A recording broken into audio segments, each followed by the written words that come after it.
তো মোটিভেশন যদি তোমরা চাও, তোমরা তোমাদের চারিদিক থেকে মোটিভেশন পাবে।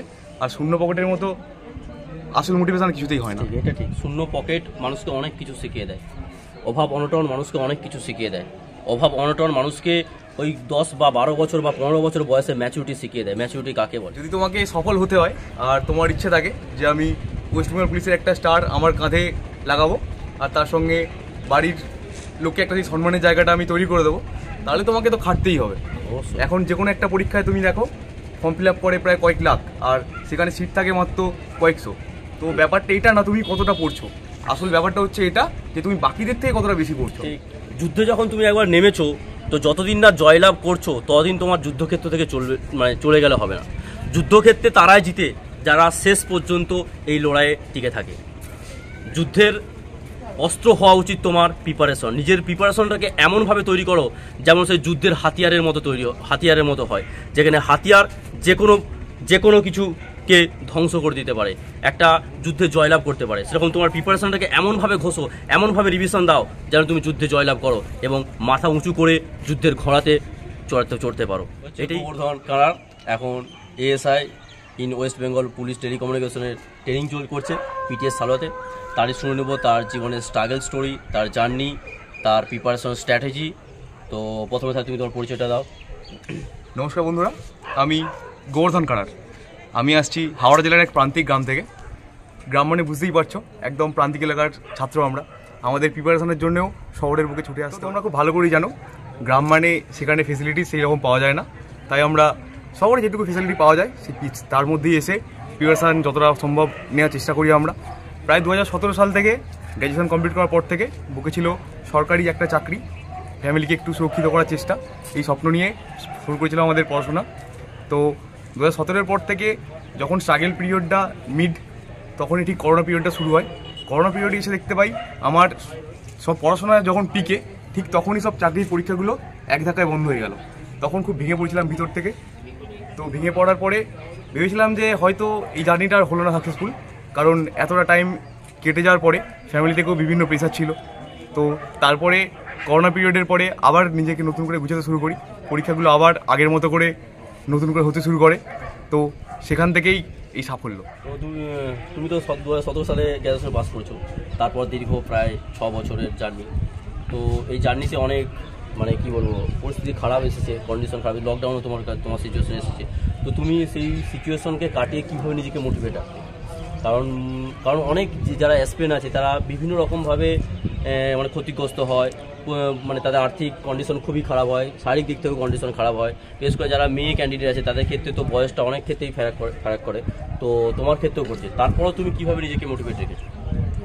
তো যেটা বলছিলাম, 2021 সালের পরে যখন আবার আফটার লকডাউন সব কিছু আমাদের পরীক্ষা নতুন করে শুরু হয়, ঠিক তখন দেখলাম আমার কিছু কাছের বন্ধু তারা বিভিন্ন পরীক্ষায় সাকসেসফুল হওয়ার সঙ্গে সঙ্গে আস্তে আস্তে টিমটা ছোটো হতে আরম্ভ করে, নতুন নতুন চাকরিতে বন্ধুরা সময় দিতে আরম্ভ করে। তখন বন্ধুদের সাথে যখন গিয়ে মিশতাম, ওরা ট্রিট দেওয়ার সময় অবভিয়াসলি আমার কন্ট্রিবিউশন কম থাকতো, কিংবা হয়তো থাকতোই না। তখন যে ফিল করতাম যে এক সময় আমিও সাকসেসফুল হব আর ওদেরকে ট্রিট দেবো।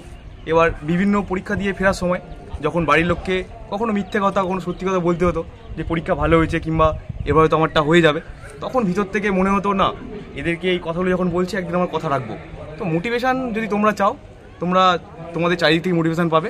আর শূন্য পকেটের মতো আসল মোটিভেশান কিছুতেই হয় না। এটা ঠিক, শূন্য পকেট মানুষকে অনেক কিছু শিখিয়ে দেয়, অভাব অনটন মানুষকে অনেক কিছু শিখিয়ে দেয়। অভাব অনটন মানুষকে ওই 10 বা 12 বছর বা 15 বছর বয়সে ম্যাচুরিটি শিখিয়ে দেয়। ম্যাচুরিটি কাকে বলে? ওই 30 বছর বয়সেও মানুষ ম্যাচুরিটি হয় না যতক্ষণ না তার শূন্য পকেট থাকে। তো এর ক্ষেত্রেও শূন্য পকেট ছিল, অনেক কিছু শিখিয়েছে জীবনে, কিভাবে চলতে হয়, কিভাবে জার্নিতে যেতে হয়। তুমি তো 6 বছরের জার্নি, এতে নিশ্চয়ই অনেক তুমি ব্যর্থতা পেয়েছো, অনেক নিজেকে মোটিভেট রেখেছো কীভাবে, সেটা জানতে চাইবো। কারণ অ্যাসপিরেন্টরাও রয়েছে যারা অনেক দিন ধরে লড়াই করছে, তারা বিভিন্নভাবে ব্যর্থতা হয়েছে। তো তুমি তোমার ব্যর্থতাকে কাটিয়ে কীভাবে তুমি আজ সফল হয়েছো সেই সম্পর্কে কিছু বলো। ড্রব্যাক বলতে গেলে প্রথমেই মনে পড়ে যেটা ওয়েস্ট বেঙ্গল পুলিশে আসতে গেলে ওভারহেড নিয়ে অনেক বন্ধুদেরই আমাদের সমস্যা হবে। তো আমি ওই সমস্যা নিয়ে অনেক ফেস করেছি। ওয়েট কত ছিল তখন? আমার প্রায় 80 কিলোর মতো ওয়েট ছিল।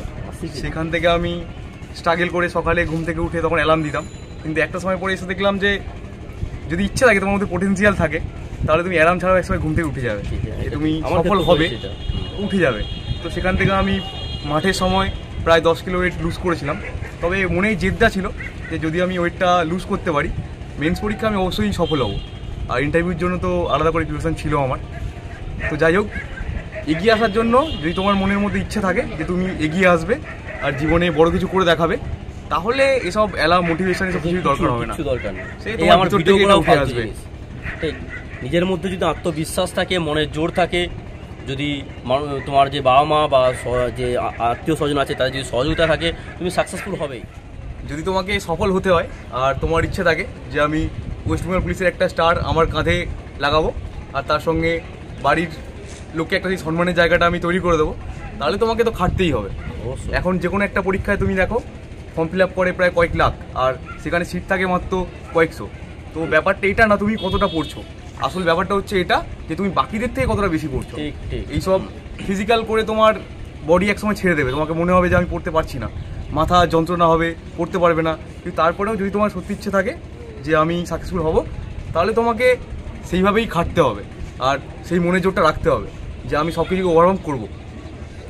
যুদ্ধে যখন তুমি একবার নেমেছো, তো যতদিন না জয়লাভ করছো ততদিন তোমার যুদ্ধক্ষেত্র থেকে চলে গেলে হবে না। যুদ্ধক্ষেত্রে তারাই জিতে যারা শেষ পর্যন্ত এই লড়াইয়ে টিকে থাকে। যুদ্ধের অস্ত্র হওয়া উচিত তোমার প্রিপারেশন। নিজের প্রিপারেশনটাকে এমনভাবে তৈরি করো যেমন সেই যুদ্ধের হাতিয়ারের মতো হয়, যেখানে হাতিয়ার যে কোনো কিছুকে ধ্বংস করে দিতে পারে, একটা যুদ্ধে জয়লাভ করতে পারে। সেরকম তোমার প্রিপারেশনটাকে এমনভাবে ঘষো, এমনভাবে রিভিশন দাও যেন তুমি যুদ্ধে জয়লাভ করো এবং মাথা উঁচু করে যুদ্ধের ঘোড়াতে চড়তে পারো। এটাই। হ্যাঁ, ঠিকই বলেছে। যদি যুদ্ধের ঘোড়ায় চড়তে হয় তাহলে তোমাকে যোদ্ধার মতোই পরিশ্রমী হতে হবে। সবশেষে বলবো, নতুন অ্যাসপিরেন্টদের জন্য রইল অনেক শুভেচ্ছা আমার তরফ থেকে। শুধু মনে একটা কথাই ভাববে যে তোমার বন্ধুরা, তোমার মনের মানুষ, সর্বোপরি তোমার বাড়ির লোক যদি তোমায় নিয়ে একসময় যেন গর্ব করে বলতে পারে যে হ্যাঁ, ছেলেটা খুব ভালো ছিল।